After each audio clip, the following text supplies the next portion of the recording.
My name is Pearl Fletcher. I go to Truman High School in the Bronx in New York City.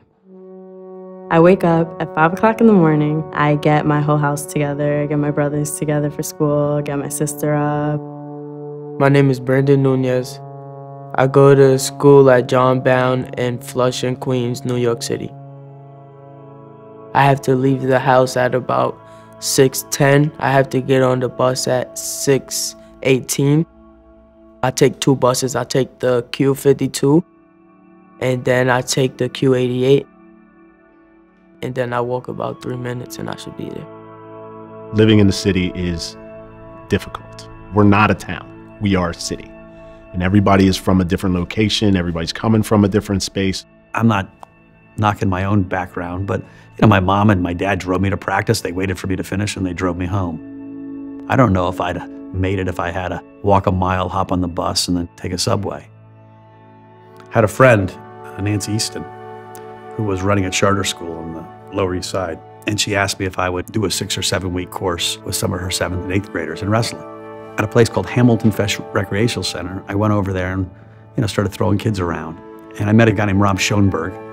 I'd said at one point, hey, we should have more wrestling in the city. And lo and behold, 4 months later, he showed up at my office with Al Bevilacqua.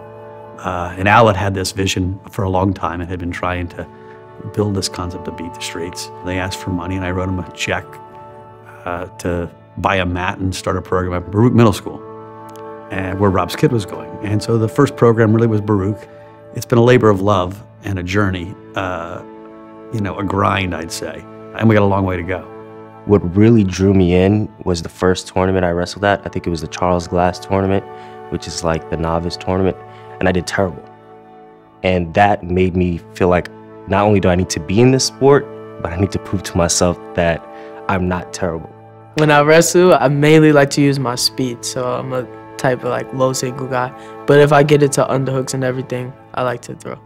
I go for what the person gives me. I don't go up to their level, I wrestle to my level. And if they give me a single leg, I'm gonna shoot a single leg. If they give me a double, I'm gonna shoot a double. You are responsible for you. You are accountable to the rest of your team. These are lessons that, as a young person, normally you don't get until you run into them accidentally. Wrestling challenges you to challenge yourself daily. Participating in the sport is you're gonna lose.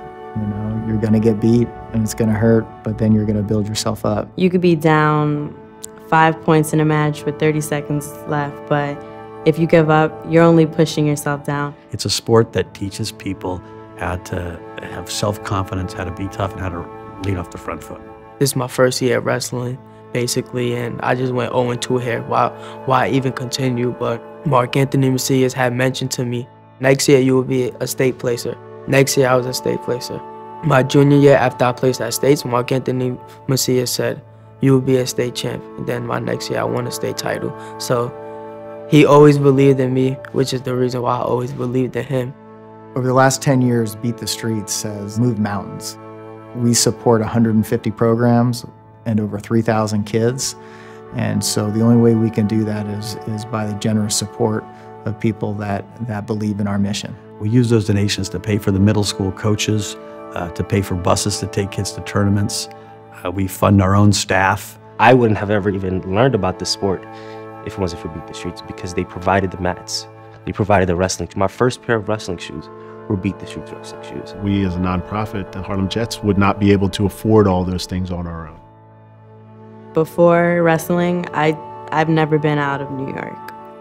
I got to see Oklahoma, North Dakota, Texas.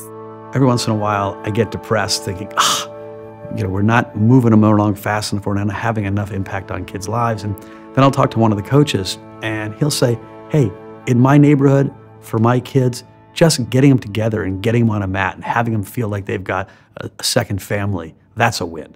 I worked hard and I knew what I had to do.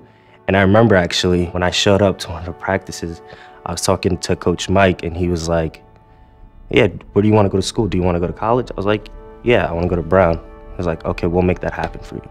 Yeah, I don't believe in ceilings, and I don't believe in limitations. I ended up at Brown because I wanted to end up at Brown. I want kids in the future to look at me and be like, okay, if Brandon can do it, then I can do it. You know, I think wins come in all shapes and sizes. Our mission really is to have a long-term positive impact on kids' lives.